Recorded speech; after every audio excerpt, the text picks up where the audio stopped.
नमस्कार दोस्तों, इस वीडियो में हम बीए थर्ड सेमेस्टर राजनीति शास्त्र विषय के प्रथम प्रश्न पत्र भारत में राजनीतिक प्रक्रिया के यूनिट 6 सकारात्मक कार्यवाही महिलाएं जाति एवं वर्ग के कुछ हस्तलिखित बहुविकल्पीय प्रश्नों का अवलोकन करेंगे। मुझे आशा है कि यह अवलोकन आगामी परीक्षा में शामिल होने वाले परीक्षार्थियों के लिए अति लाभदायक होगा, अतः इस वीडियो को पूरा अवश्य देखें।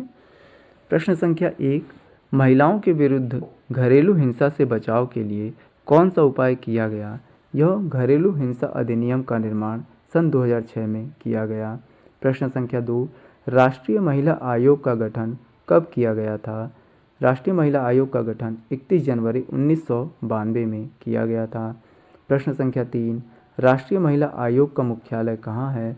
यह राजधानी दिल्ली में है। प्रश्न संख्या 4, राष्ट्रीय महिला आयोग की प्रथम अध्यक्ष कौन थी? जयंती पटनायक इसकी प्रथम अध्यक्ष थी। प्रश्न संख्या 5, राष्ट्रीय महिला आयोग में कुल कितने सदस्य होते हैं? इसमें कुल 7 सदस्य होते हैं। प्रश्न संख्या 6, राष्ट्रीय महिला आयोग के सदस्यों का कार्यकाल कितने वर्ष होता है? यह 3 वर्ष होता है। प्रश्न संख्या 7, उत्तर प्रदेश राज्य महिला आयोग का निर्माण कब किया गया? यह 15 अक्टूबर 2004 में किया गया था। प्रश्न संख्या 8, उत्तर प्रदेश राज्य महिला आयोग का मुख्यालय कहाँ है? यह उत्तर प्रदेश की राजधानी लखनऊ में है। प्रश्न संख्या 9, भारतीय संविधान के किस अनुच्छेद में अस्पृश्यता के अंत का उल्लेख है? यह आर्टिकल 17 में कहा गया है। प्रश्न संख्या 10, किस अनुच्छेद में अनुसूचित जनजाति के हितों के संरक्षण का उल्लेख है? यह आर्टिकल 19 जो कि स्वतंत्रता से संबंधित है उसके क्लास 5 में है। प्रश्न संख्या 11, भारतीय संविधान के किन अनुच्छेदों में आरक्षण की व्यवस्था है? तो आर्टिकल 15(4) एवं 16(4) में आरक्षण की व्यवस्था की गई है। प्रश्न संख्या 12, लोकसभा में अनुसूचित जाति एवं अनुसूचित जनजाति के लिए आरक्षण का उल्लेख किस अनुच्छेद में है? यह आर्टिकल 330 में है। प्रश्न संख्या 13, किसने कहा है कि महिला अधिकार ही मानव अधिकार हैं? यह महात्मा गांधी जी का कथन है। प्रश्न संख्या 14, किसी जाति को अनुसूचित जाति अथवा जनजाति घोषित करने का अधिकार किसके पास है? यह भारत के राष्ट्रपति के पास है। प्रश्न 15, राष्ट्रीय अनुसूचित जाति आयोग का प्रावधान किस अनुच्छेद में है? यह आर्टिकल 338 में है। प्रश्न संख्या 16, राष्ट्रीय अनुसूचित जनजाति आयोग का प्रावधान किस अनुच्छेद के अंतर्गत किया गया है? यह आर्टिकल 338 क में किया गया है। प्रश्न संख्या 17, राष्ट्रीय अनुसूचित जाति आयोग से राष्ट्रीय अनुसूचित जनजाति आयोग को कब पृथक किया गया? तो इसे 89वें संविधान संशोधन 2003 के द्वारा पृथक किया गया है। प्रश्न संख्या 18, राष्ट्रीय अनुसूचित जाति आयोग में कितने सदस्य होते हैं? तो इसमें कुल 5 सदस्य होते हैं जिनका कार्यकाल 3 वर्ष का होता है। प्रश्न संख्या 19, अनुसूचित जाति को कितने प्रतिशत आरक्षण प्राप्त है? इन्हें 15% आरक्षण प्राप्त है। प्रश्न संख्या 20, अनुसूचित जनजातियों को कितने प्रतिशत आरक्षण प्राप्त है? इन्हें कुल 7.5% आरक्षण प्राप्त है।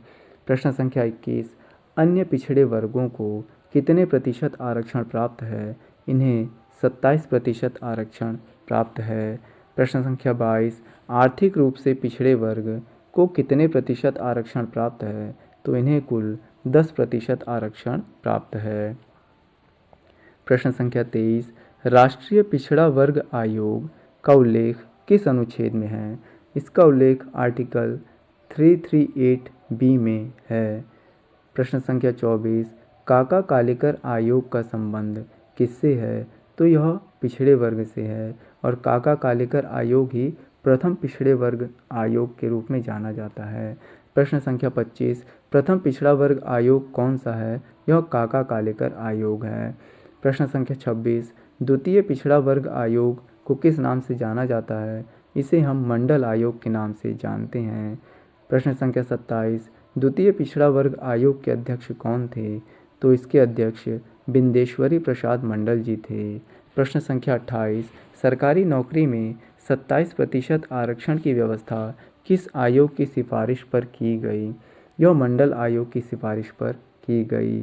प्रश्न संख्या 29, मंडल आयोग का गठन किसके द्वारा किया गया था? यह मोरारजी देसाई के द्वारा किया गया था। प्रश्न संख्या 30, मंडल आयोग की सिफारिशों को किसके द्वारा लागू किया गया? इसे विश्वनाथ प्रताप सिंह सरकार के द्वारा लागू किया गया। प्रश्न संख्या 31, किस वाद में सर्वोच्च न्यायालय द्वारा क्रीमी लेयर शब्द का प्रयोग किया गया? तो यह इंदिरा साहनी वाद 1992 में किया गया था। प्रश्न संख्या 32, राष्ट्रीय पिछड़ा वर्ग आयोग की स्थापना कब की गई? तो यह 1993 में की गई। प्रश्न संख्या 33, राष्ट्रीय पिछड़ा वर्ग आयोग को संवैधानिक दर्जा कब प्रदान किया गया? इसे 2018 में 102वें संविधान संशोधन के द्वारा संवैधानिक दर्जा दिया गया। प्रश्न संख्या 34, अन्य पिछड़े वर्गों के आरक्षण में संशोधन हेतु किस आयोग की स्थापना की गई? यह रोहिणी आयोग 2017 की स्थापना की गई। इस प्रकार से यह वीडियो आप सभी परीक्षार्थियों के लिए अति लाभदायक होगा। इसी प्रकार के अन्य वीडियो देखने के लिए हमारे यूट्यूब चैनल पर विजिट करें एवं हमारे YouTube channel learn to earn with Praveen को सब्सक्राइब करें। धन्यवाद।